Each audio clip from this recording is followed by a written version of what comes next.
I'm Professor Stephen Dyson, and in this episode of our series on artificial intelligence, we discuss Karel Čapek's 1920 play Rossum's Universal Robots about an AI takeover. I'm Professor Jeff Dudas, and we wanted to take a deep dive into this formative work in the robot rebellion genre, which is at the root of so many of our contemporary stories about artificial intelligence. How did Čapek's play popularize the word robot, as well as found the genre of AI uprising, leading directly to works such as 2001, Blade Runner, The Terminator, and Battlestar Galactica? How does it matter that Čapek embedded his story of the dangers of inventing artificial life within a series of ideologies? Nationalism, Fordism, capitalism, and communism. And what should we make of the profoundly religious undertones of the play's stunning ending?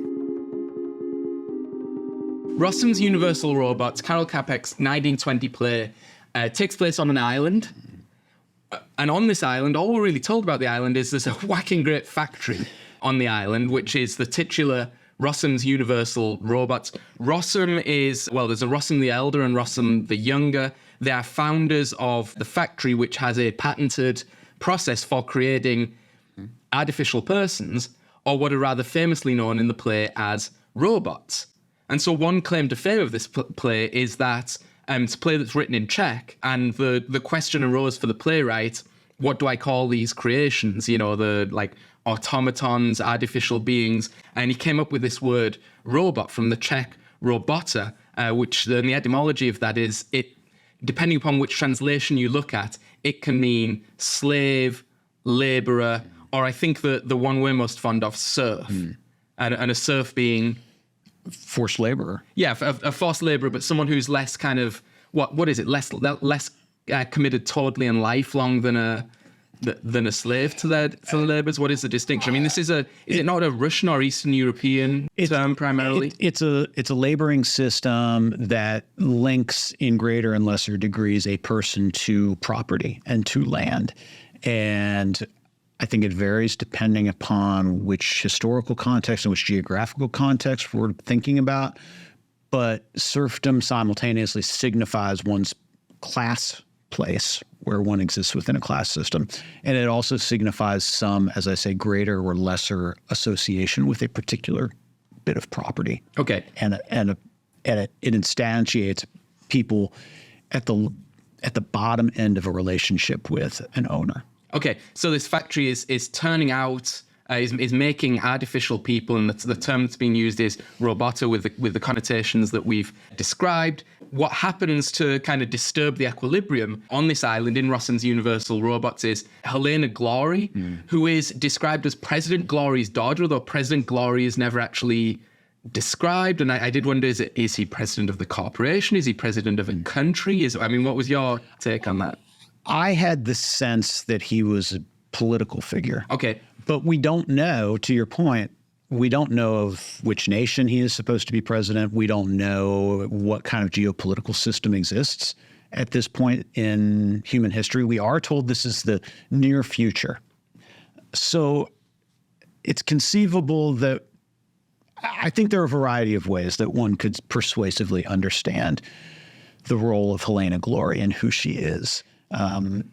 So she's a president's daughter. Yeah, and she visits the factory and says, you know, I'm President Glory's daughter. I'd like to be shown round. And it turns out she's the representative of something called the Humanity League, which is this sort of humanitarian organization. And she's, you know, rather crucially, the word Humanity League is quite important here because she is concerned with the human rights, quote unquote, of these artificial persons, these robota, these serfs, these slaves, however we're translating that word. And that sets in motion a series of events. And I don't think it's can you spoil something from over 100 years ago? I think we're going to have to run that risk. Yeah. What happens is it turns out there is a sort of revolution going on internally to the robots, where they're becoming more and more kind of conscious of their sort of place in the world.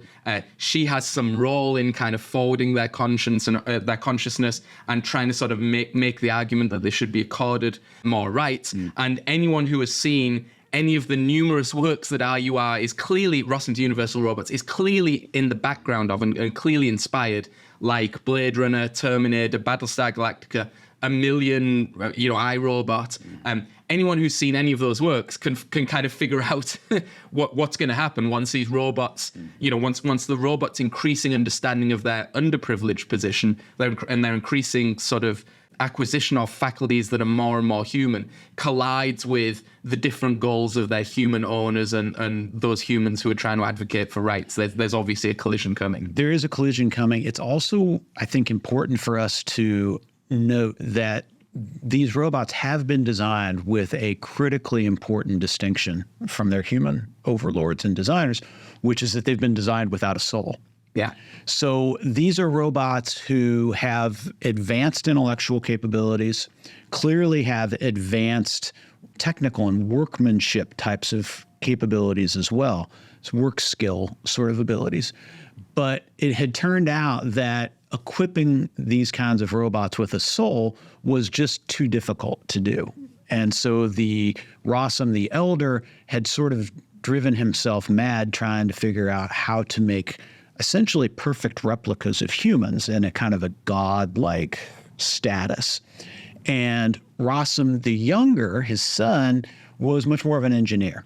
And so Rossum the Younger is portrayed as sort of approaching this problem of creating robots from the perspective of a technical how-to engineering problem rather than from the pose of trying to imagine oneself or putting oneself in the place of God who makes life.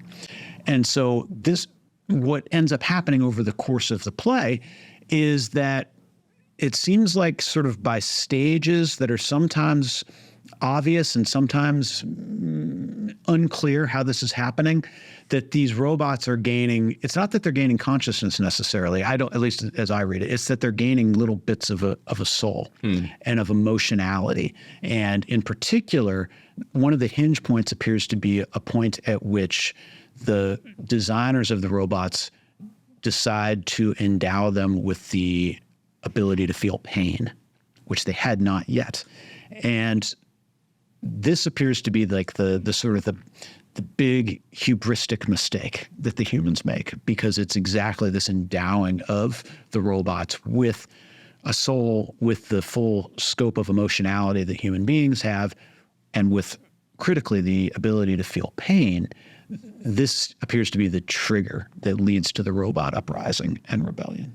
Yeah, and one of we've touched on a lot of points there that we're going to have to unpack here. But one of the key things I think that's going on in this text that's absolutely central to contemporary understandings or debates about artificial intelligence is this debate about the material and the ineffable, the thing that you can create and sort of pick apart and put back together, and the thing that is maybe the most important thing, but you can't actually point to where it exists or where it resides. And the question of the soul is the key point there, right? That at one point Helena says to Domin, who's the sort of manager of Rossum's Universal robots, how do you know that they don't have a soul? Domin says, we can't mistreat them, they don't have a soul. And Helena says, how do you know they don't have a soul? And Domin says, have you ever looked inside a robot? And so what Domin's saying is, it's just like gears and mechanics and all the rest of it. Point to me where the soul is. Well, of course, you can rather crucially make the same argument about human beings. And this has been a massive contemporary debate in philosophy, in physiology and psychology, right? That at some level, what is a human being? It's just a set of kind of in a brain, just a set of electrical impulses, and you can point to the part of the brain that does one thing, the part of the brain that does another. But to suggest then that a human being was essentially equivalent to a constructed object, it's just the construction materials would be slightly different. To some people, that's unbelievably blasphemous. Mm-hmm. I mean, almost literally in a religious sense. To all humanistic people, it seems a mechanical, reductionist view of what a human being is and what a human being's worth is. To AI engineers, this is actually as I understand it, this is actually a perfectly reasonable comparison, right? The one of the founding principles of artificial intelligence is what's called substrate independence. The notion that all thoughts are and all cognition is, and all impulses and desires and emotions and feelings are just information, and they're just transmitted by electrical impulses. And the substrate upon which those are based could be biological, as in human beings, or it could be mechanical or electrical, as in artificial intelligence. But ultimately, it doesn't make any difference. They're just parallel systems with arguably equal capabilities, and it's just an engineering problem to render one equivalent to another. And without understanding any of that technology, or without having direct experience of any of that technology, has rather prophesied or presaged one of the fundamental philosophical and technical debates about artificial intelligence today. Yeah, that's exactly it. And what I think the play does so interestingly and so well is that it really fixates on this boundary breakdown between the robot and humans in the same way that you have been just embedding within a more sophisticated technological story. The play leaves its audience not really understanding at a deeper level what the actual difference is between the robots and the humans. The robots are not equipped with a soul. However, they are otherwise so sophisticated and so capable and so much a kind of a mirror image of their human creators that these robots are constantly passing what we talked about on our last episode as the Turing test. They're constantly capable of convincing or fooling human beings into believing that they are human. And we see this, the first act of the play in which Helena Glory comes and, arrives at the factory. The entire first act is this series of confusions that she is portrayed as having with an inability to distinguish, first of all, who is a robot, and then so she initially confuses robots for humans, but then later she confuses humans for robots. Right.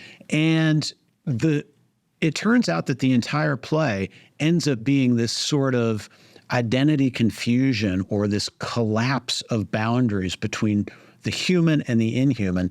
And although we've been promised at the outset that the way that you distinguish between these two entities is that the one has a soul and a full emotional life and the other does not, it turns out that it is nowhere near that simple to put that distinction into practice and to use it as a persuasive method for distinguishing the two entities from one another. So much so, I think, that it's not entirely clear at the end of the day that our main characters, Doman, the lead sort of manager of the factory, and Helena, it's not clear, I don't think, whether either of them are themselves human. Although we're supposed to be led to believe that that's true, I think there are lots of potential clues and hints that they might be robots as well. So there's this kind of massive boundary collapse and boundary confusion that is in many ways the primary theme of all of those later texts that you were referring to. Blade Runner, Battlestar Galactica, Terminator. Like, what is it that makes people people? And is it possible to distinguish that from a replica, or famously in Blade Runner, a replicant? Or does it even matter? Right. And one of the things I think that was really interesting about RUR is that I'm not sure that at the end of the play that I think we're left with the question of, does any of this matter? Yeah, does it actually even matter? Yeah. That you've got humans and robots, or are both human life and its robotic analog, are they both pointing towards apocalypse? Right. Yes, sort of doubling and boundary collapse is absolutely crucial. I mean, rather importantly, these robots are not, although they work in a factory, and that leads you to think, well, they're just, here's the head and we screw it on, and you open them up and they've got gears and wires and all the rest of it. They're organic beings, right? Like they're just artificially grown from some kind of goop that Rossum's great discovery was this kind of goop that would lead to life, which is, although RUR, I think, is an original, maybe the original AI rebellion text, that notion of creating artificial beings from organic goop is super old. It goes. Yeah. Exactly. This is weird alchemy and, you know. This goes back to the books of Genesis. Yeah. Or the book of Genesis and those multiple origin stories in the Christian Bible. This is God creating man and woman out of clay, or out of the earth. This is God creating woman out of the rib of Adam. This goes back to other traditions as well. This is the gods creating human beings out of clay. Right. There are tons of Native American origin stories in which animals create human beings in the same way, out of straw and clay and dirt. The artificial creation of humanity and the consequences of so doing are a concern that is as old as recorded human history. Yeah. And this kind of mistaking robots for people and people for robots that Helena goes through in the first sort of act of the play, it's played at the time as sort of a comedy, right? It's essentially a farce. Oh, you thought I was a robot and I'm actually a person. But it's a really profound sort of philosophical point. And I think it might be the key to the whole play, because the way that the play goes, and I'm going here off your comments that does it really matter at the end of the day who's the robot and who's the human? The play ends with two robots who are amongst the last living things on Earth, right? The humans are all done for by the robots doing the humans. And then the robots themselves find, well, we've actually destroyed our own ability to, we can't procreate and we've killed all the humans who might be able to tell us. And the robots wear out. And they wear out, so they're all dying off. Mm-hmm. So there's very few people, there's maybe one person and two robots, or a lot of robots left, but two primary robots are left who fall in love with each other, right? And that's demonstrated by their willingness to kind of sacrifice each for the other. And they're explicitly referred to in the last lines of the play as Adam and Eve, a new Adam and a new Eve, And I think it's perfectly possible to read this play as a sort of retelling of the Genesis story. I mean, clearly that's what's going on. But also, who is to say that this is not, that this is the first cycle? It really seems cyclical to me. And this is something that was the end of Battlestar Galactica, for example. The big revelation at the end of Battlestar Galactica is actually the created beings were themselves our ancestors on our Earth, and were constantly just living this cycle of the creation of life from artificial to organic. But at some point, that distinction just doesn't matter anymore. I mean, what you're left with the play is the notion that Primus and Helena, the two robots, are going to go off and repropagate the species, and surely at some point they would stop thinking of themselves as secondary or artificial creations. They are in fact the natural and proper creations. And I think that's a really sharp and interesting reading of the play, and it becomes especially sharp, I think, when we imagine some of the other things that are going on in the background and sometimes the foreground of this play, which is that the play is organized according to these sort of self-destructive tendencies of humanity. Yeah. The obvious self-destructive tendency is to create artificial life, but to do it in a way that's haphazard or unclear, which then escapes the command and control of the human creators. Which is the contemporary fear of AI, right? Exactly. But it turns out there are lots of other self-destructive tendencies embedded in this play as well. This is a play that has a lot to say about the self-destructive tendencies of capitalism, for example.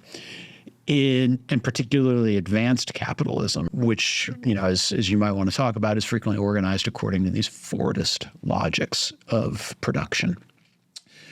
It also, it seems to me, is a story about this potential self-destructiveness of a kind of a nationalistic organization of the geopolitical system.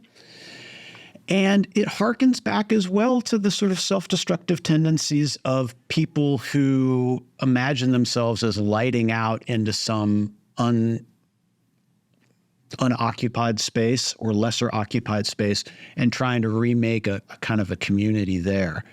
So you've got these, it's almost like the cycle of self-destruction is layered at multiple points with a whole bunch of potential different impulses, which just leads us to believe that in the end, the new Adam and Eve will likely themselves find some self-destructive set of capabilities to engage in, which just keeps the whole thing going. So I think that's an absolutely crucial point for thinking about the AI alignment problem, right? The AI alignment problem is commonly portrayed as the difficulty of creating something that's super capable, an artificial intelligence, and keeping it aligned with human goals so it doesn't go off on its own and ultimately kill us all.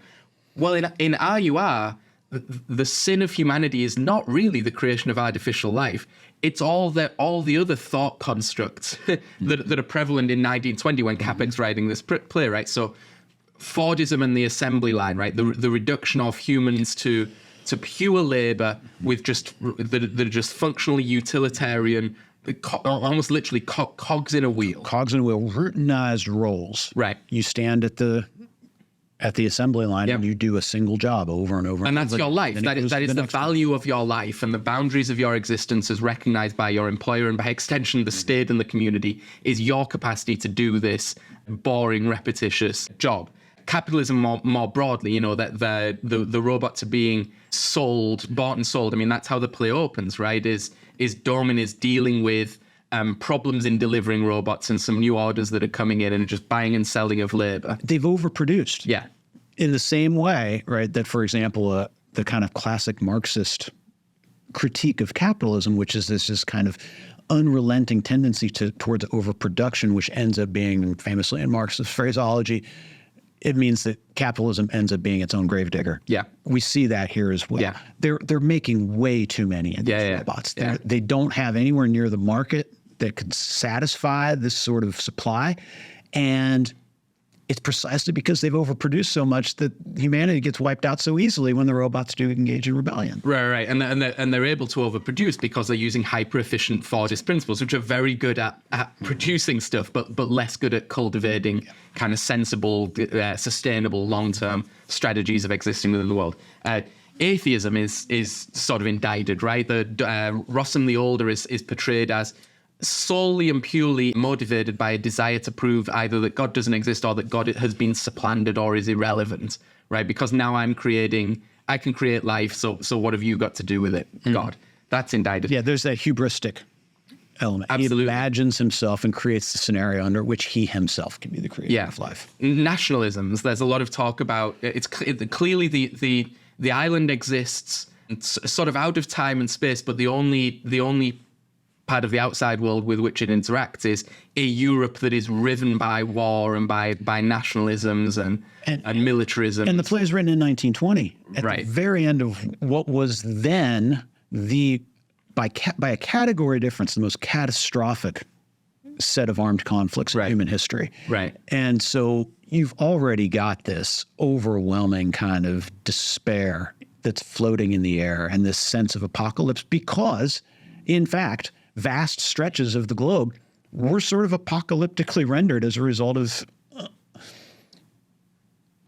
nationalistic folly. Yep. And then you've also got humanitarianism, or what you'd call in international relations like idealism. This notion of sort of universal human rights, but that is portrayed in the play and is embodied by Helena Glory as it's essentially like super naive, a bit flighty. I mean, this is a person who arrives on the island seeking to free the robots, and then within about 10 minutes has decided to marry the factory owner, and then that's kind of to the wayside. And then she does a series of things in secret that are sort of apocalyptic, which is the classic critique of idealism. Right, and isn't that naivete? Isn't that the charge against Woodrow Wilson's effort? Yeah. At the League of Nations, for example. 100%. That's always the dichotomy that set up the realists and the idealists. And the idealists have good intentions, but bring about the apocalypse because their intentions are sort of totally unrealistic about the way that the world operates. And all of these things are central ideologies that are circulating in the first half of the 20th century, particularly when this play is written. And it's these ideological systems that are humanity's sin, not necessarily the creation of artificial life. And what they mean is that when artificial life is created, it's going to be created or polluted but by these human systems. And it's these human systems of thought, as they are reproduced in the robots, that bring about the apocalypse. Right. It's the materiality of the robots and of the human drive towards creation and production exists within this series of contexts. It exists within an already constructed world, according to a whole series of modes of thought and practice. And so the play, I think, is sharp, as are a lot of our fictional accounts of what happens when humans innovate technologically. The play is really sharp, and these texts are really sharp on insisting that technology does not exist in a vacuum. It does not exist time out of mind. It is created by embodied historical, cultural people who are embedded within particular contexts. And so it is very natural to understand that the technological decisions are going to also share, or at least display the evidence of the times and the peoples who make them. And so the alignment problem, which is seen as aligning AI with our values, well, actually, that if you solve that problem, that's arguably a bigger problem. That's what IUR is saying. Like, the most terrible thing would be to create even more capable beings that actually think like us and act like us, because we think and act in stupid, self-destructive ways. Right, and so maybe the way to think about this is not how do we align AI with our values, but how do we align our values with the AI? Yeah. Right? Because the two, I mean, what these texts really do a good job of showing is that there is this kind of reciprocal relationship or dynamic relationship between the technology, the things that we make, and what we make of them. Right. Right. Right. No, I think that's true. The kind of last point I wanted to bring up was almost a generic point about literature, and IUR begins with a stage direction that says, like, setting an island, time, the future. And that's a clear allusion, I think, to the tradition of the utopia, which was always set out. It's sort of like no place, right? The good place that is also no place, a place you can't find on a map in a time that you can't quite pinpoint. And it's, you know, the 20th century, in the early 20th century is the time that the dystopia decisively, displaces the utopia as the central speculative fiction tradition. And IUR is a really crucial text, I think, in this moment, because you have this utopia, or this set of apparently utopian impulses that is embodied in the mission of IUR. You know, Domin, the manager, keeps articulating this sort of design for life for humanity, where the robots will do all the labor and the working person won't have to work anymore and will exist without the sort of crushing burden of labor. And the island is not sort of discovered by a traveler from the outside world, but the island is like exporting, literally in the form of the robots, its utopian impulses. And yet these utopian impulses, once they meet the real world of actual workers who don't want to be displaced, or governments who actually would quite like to have not only disposable workers, but also disposable soldiers, they become very quickly dystopian. And then the robots themselves bring the dystopia sail back to the island and kind of ransack the palace. And it's almost a literalization of that displacement of the utopian dream with the dystopian nightmare. Right. Yeah, I think that's exactly it. And the other way in which this is a familiar placement of the utopian impulse is that, you know, we're talking about the imagination of a space that is uninhabited. It becomes an other in a certain way to the European space, which in this text is defined as one of, as you just say, this desire, this unending desire to do less work and to have other people fight your battles for them. Better to have robots kill each other than human beings kill each other. But the utopian space it's never open and empty, right? It always exists primarily in the minds of the people who invent it and bring their own fears and desires to that space. And so, of course, this utopian island is going to be occupied with polluting factories. Of course, it's going to overproduce, right? It's simultaneously a kind of a safety valve from what is imagined to be the real dysfunctions of European life.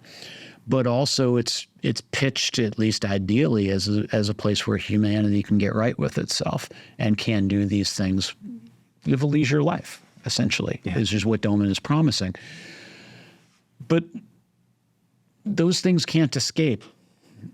By design, they can't really escape the dysfunctions of the home world. The periphery doesn't escape the dysfunctions of the core, because the periphery is in part the imaginative projection of the dysfunctions of the core. So that's it for our discussion of Rossum's universal robots. There's lots more to come in our ongoing series about how AI is reshaping our societies, and so if you like this content, please subscribe.